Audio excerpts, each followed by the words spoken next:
MCQ question देखेंगे जो PGCL और ऑयल इंडिया लिमिटेड 2024 में आएगा। ठीक है, तो पहला क्वेश्चन है एसआई यूनिट ऑफ पावर। तो एसआई यूनिट ऑफ पावर क्या होता है? तो एसआई यूनिट ऑफ पावर होता है watt. Okay, SI unit of power होता है वाट। हेनरी, हेनरी किसका यूनिट होता है? इसमें देखिए ऑप्शन ए में है henry. Henry is the unit of inductance. किसका यूनिट होता है? इंडक्टेंस। कूलम किसका यूनिट होता है? Coulomb is the unit of charge. ठीक है, और वाट आवर किसका यूनिट होता है? Watt hour is the unit of energy. किसका यूनिट होता है?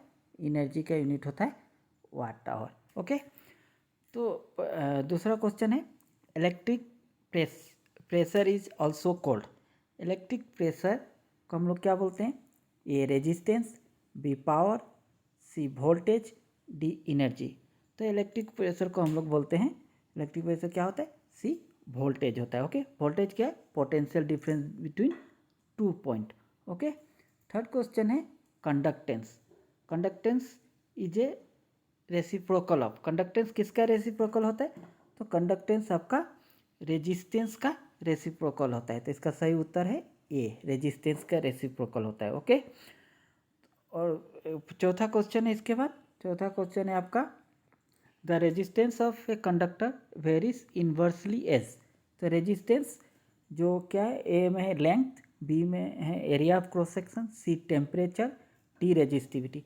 तो हमें पता है कि रेजिस्टेंस का जो फॉर्मूला होता है क्या था आपका? R equal to rho L by A. Okay, तो रेजिस्टेंस जो लेंथ के साथ डायरेक्टली वेरी करता है और इन्वर्सली किसके साथ वेरी करता है? एरिया ऑफ क्रॉस सेक्शन का। तो हमारा सही उत्तर होगा B, area of cross section.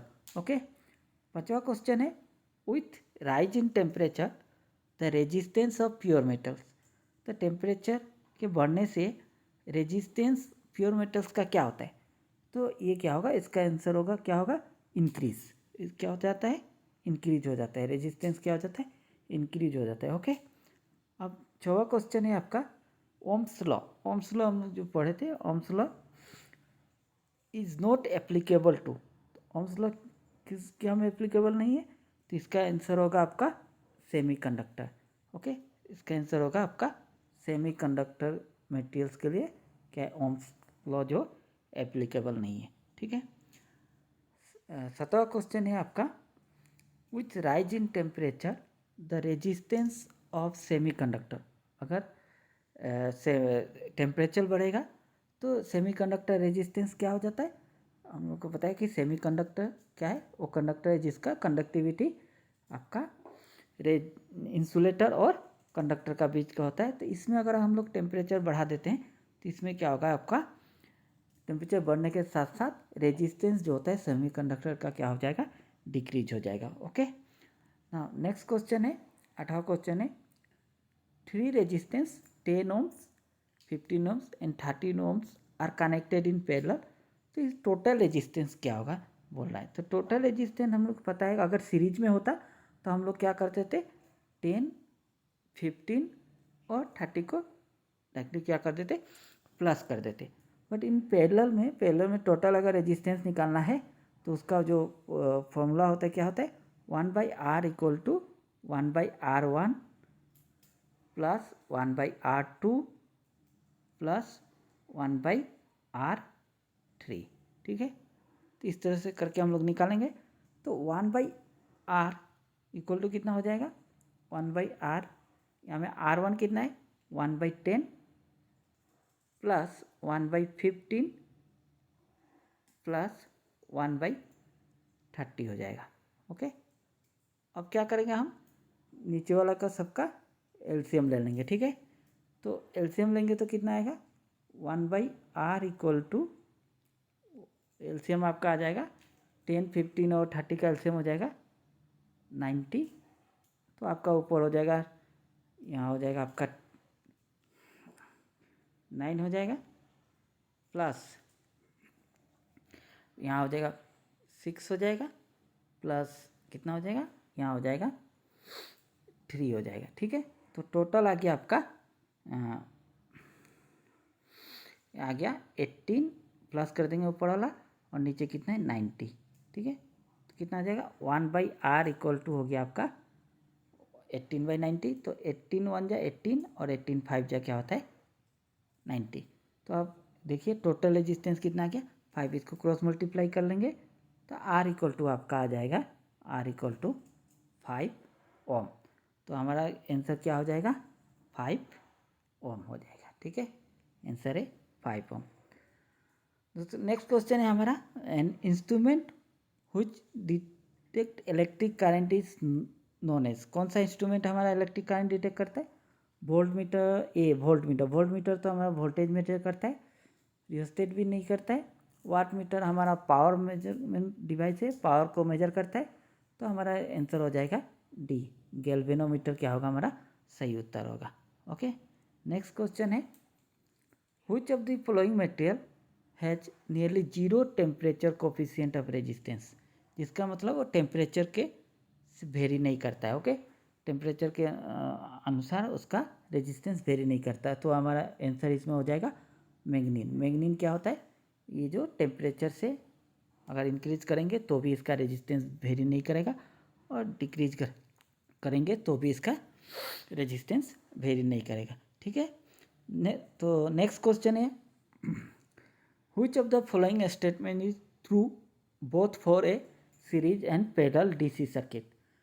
कौन दोनों के लिए कौन सा स्टेटमेंट इसमें से सही है? Element have individual current, currents are additive, voltage are additive and power are additive. क्योंकि डीसी सर्किट है तो इसमें क्या होगा, पावर क्या हो जाएगा, इसका राइट आंसर होगा D, power are additive. Okay, next question है, which of the following material has a negative temperature coefficient of resistance. तो कौन सा जो मटेरियल है जिसका नेगेटिव टेम्परेचर ऑफ कोफिशिएंट होता है। ठीक है, तो इसका सही उत्तर हो जाएगा सी, कार्बन जो होता है उसका नेगेटिव टेम्परेचर ऑफ कोफिशिएंट। इसका मतलब क्या है, जब भी टेम्परेचर आप बढ़ाओगे तो क्या होगा, रेजिस्टेंस क्या हो जाएगा, रेजिस्टेंस आपका डिक्रीज होगा, रेजिस्टेंस क्या होगा, कमेगा। नेक्स्ट क्वेश्चन है, the rating of fuse wire is always expressed in.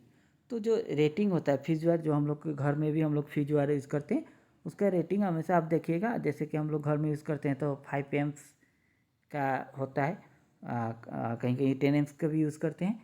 तो इसका जो रेटिंग होता है क्या होता है, एम्स होता है। तो एम्पियर क्या होगा, सही उत्तर D, amps. Okay, next question है, the filament of an electric bulb is made up of. तो फिलामेंट जो होता है इलेक्ट्रिक बल्ब का क्या चीज़ से बना हुआ रहता है?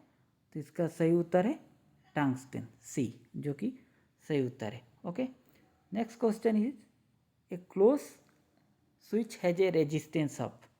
तो जब भी एक क्लोज स्विच का जो रेजिस्टेंस होगा वो कितना होगा, तो 0 होता है। आंसर इज द राइट, जो क्या है 0 होगा। ओके, अगर ये ओपन होता तो उसका आंसर होता है डी, इन्फिनिटी। ओके, और ये क्योंकि क्लोज स्विच है इसलिए क्या होगा, इसका आंसर होगा A, 0।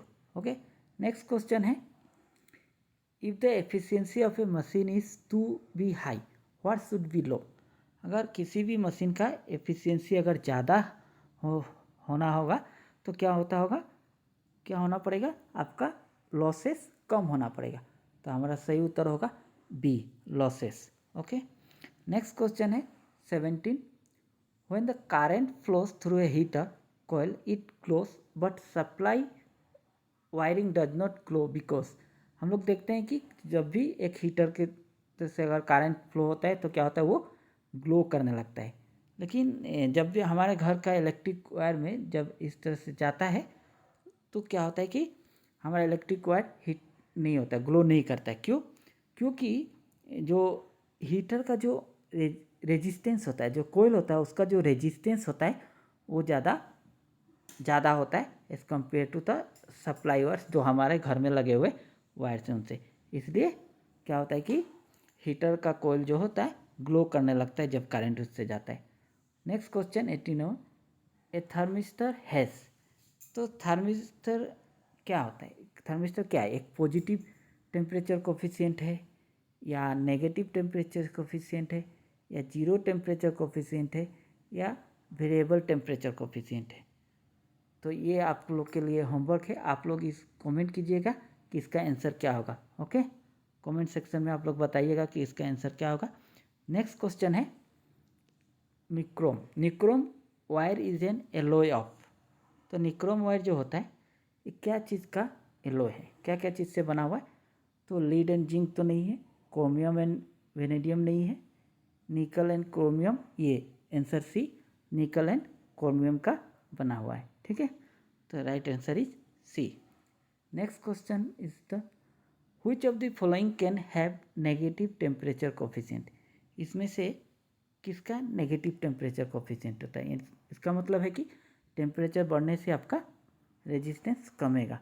Compounds of silver, liquid metals, metallic alloys, T electrolytes.